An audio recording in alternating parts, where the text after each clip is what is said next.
Hola, ¿qué tal mis amigos? Aquí estamos una vez más en Buenas tardes Familia en esta semana para juntos compartir temas que tienen que ver con todos en la casa. En esta oportunidad para acercarnos a los hábitos de lectura que deben tener nuestros niños desde la casa. La familia toda debe ocuparse de esto. La primera recomendación, claro, porque en abril, en sus primeros días, debido al natalicio de Hans Christian Andersen, ese gran escritor danés que dejó para la posteridad tantas y tantas obras hermosas para los niños y también para los adultos, se celebra en todo el mundo el Día del Libro Infantil. Ese es el tema de hoy. No se aparte de la sintonía.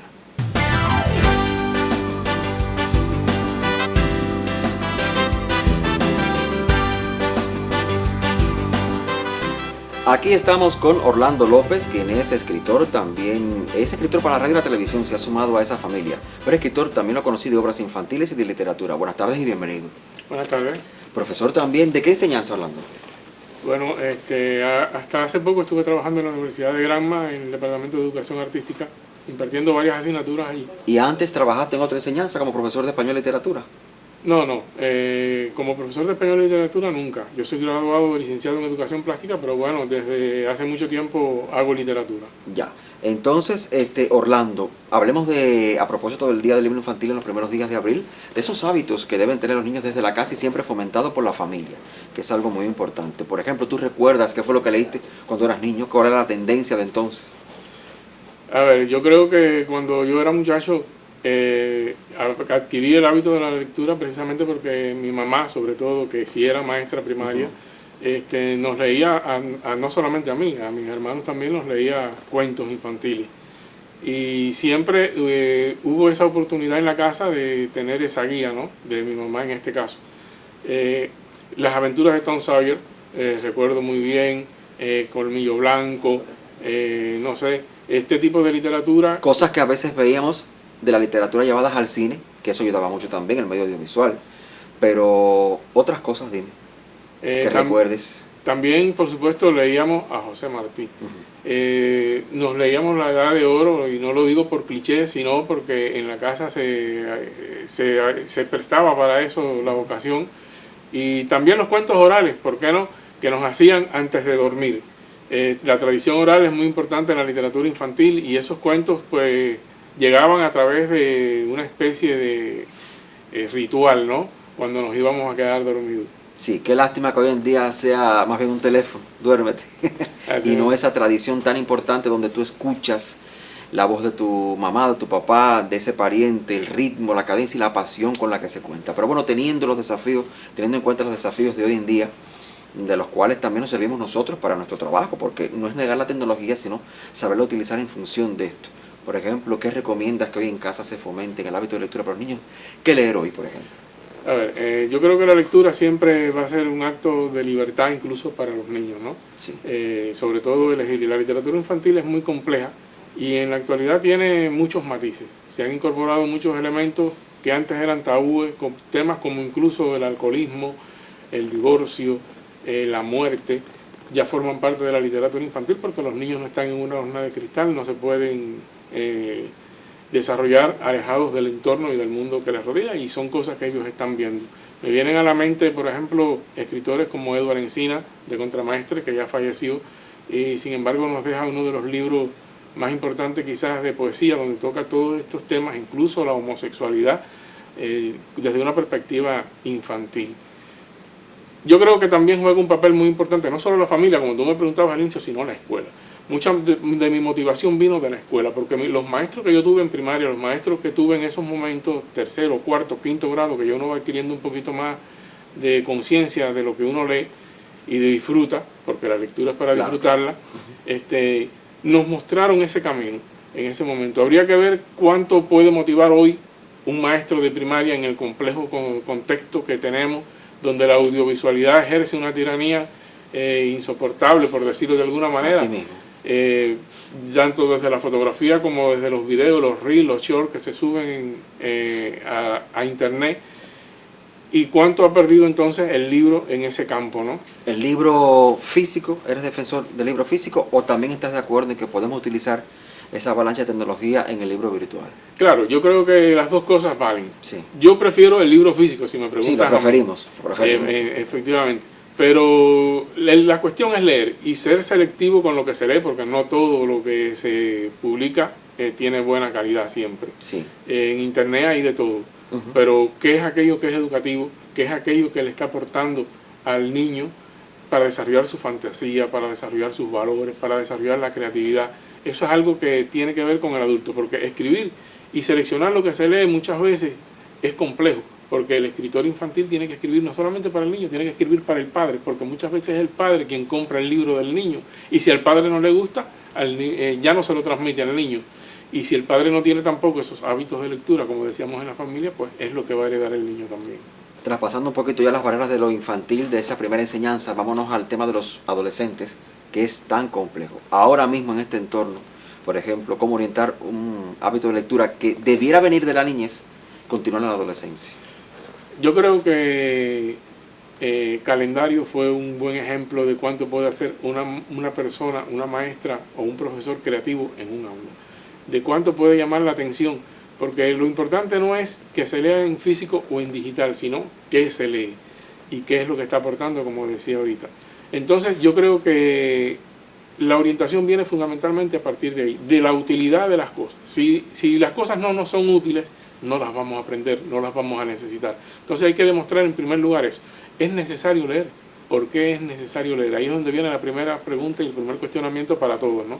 Y en dependencia de cómo nosotros seamos capaces de hacerle ver esa necesidad a los demás, incluyendo en este caso a los adolescentes, que es de lo que estamos hablando, porque autores hay muchísimos. Aquí está Luis Carlos Suárez, por ejemplo, que es manzanillero, pero que vive en Miami. Está Alexander Piandreu, está David Chericián, que se mueve en distintas edades. Alexander Besú también en Niquero, que no recibe en Niquero, pero también dejó una obra, Calafel en Manzanillo. Claro. Y hasta adentrarnos un poquito en la parte histórica de la literatura, porque, no sé, hay autores manzanilleros de la región que también pueden visitarse, como Julio Sánchez, nuestro amigo Julio, la poesía. Julio García también. Julio García también, Larramendi con sus cosas para niños de poesía. Muy bueno lo que escribe. Izaguirre en Niquero, o sea que hay obras y que están al alcance. Entonces, Orlando, hablemos de géneros para los... Tú sabes que, por ejemplo, que la adolescencia es muy difícil, la juventud. Atraerlos, como tú dices, con las nuevas tecnologías, por ejemplo, te viene a la mente en qué géneros pudieran atraerse un poquito más, podemos atraerlos un poquito más para que se adentren en el hábito de lectura. Mira, dentro de los géneros yo creo que todos son válidos, pero una de las cosas fundamentales es también la promoción de la lectura. Si no hay una buena promoción, no vamos a llegar nunca a los lectores. Por parte de las distintas instituciones que tienen que promover la lectura, dígase el Centro Provincial del Libro y demás. Los géneros todos son válidos. Por ejemplo, el género amoroso está en los niños y en los adolescentes. Lo que tiene que ver, como te decía, por ejemplo, con los temas del divorcio, también se tocan, e incluso el terror. Hay una obra por ahí de Enrique Pérez Díaz que se llama La Escuelita de los Horrores o del Terror, algo así. Sí. Que es un excelente libro infantil.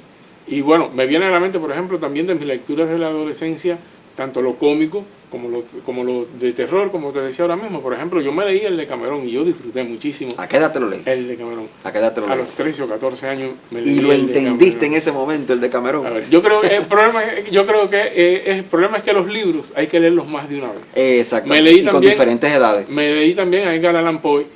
Sí. Me encantó la obra de Edgar Allan Poe, por ejemplo, con este tema del terror, porque es literatura de terror, pero es literatura para adolescentes, no es literatura para adultos propiamente dicha, la puede leer cualquiera, por supuesto.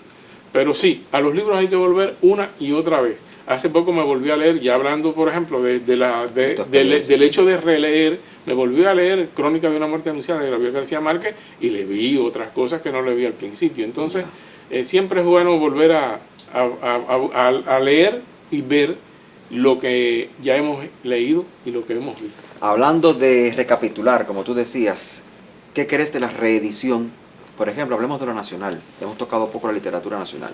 Platero y yo, Cochero Azul, que son clásicos de la literatura y otras cosas de Dora Alonso, también hasta de autores que son reconocidos. También, ¿qué crees de esto? Se retoman en los tiempos. Hay personas que dicen ya el libro no funciona, está fuera de contexto. Yo creo que no. Que un libro, como tú dices, lo que hay que leerlo en diferentes etapas porque tú cambies y junto contigo la mirada. Hablemos un poquito de esto. ¿Qué crees de esto de reeditar, por ejemplo, clásicos cubanos como estos que nos identifican tanto y que tanta identidad aportan al conocimiento de qué somos? Porque hay jóvenes que, por ejemplo, hoy en día a lo mejor en casa no han aprendido mucho de nuestra identidad, que no saben que, por ejemplo, los mambises tomaban una bebida que se llamaba la canchanchara, y que hay un lugar en Santi Espíritu que todavía que se llama así para que los turistas, y que a veces los nacionales no pueden ir, pero bueno, los turistas conocen que la canchanchara, y así. Háblame de esto un poquito. A ver, yo creo que las reediciones siempre son buenas. Lo que pasa es que, como tú dices, ha cambiado el tiempo. Cuando Dora Alonso escribió El Cochero Azul, no existía internet, no existían los reels, no existía... Sin embargo, existía la radio y muchas versiones que se hicieron por radio de sus obras. Y fueron muy buenas, por supuesto, y siguen siendo buenas en la actualidad.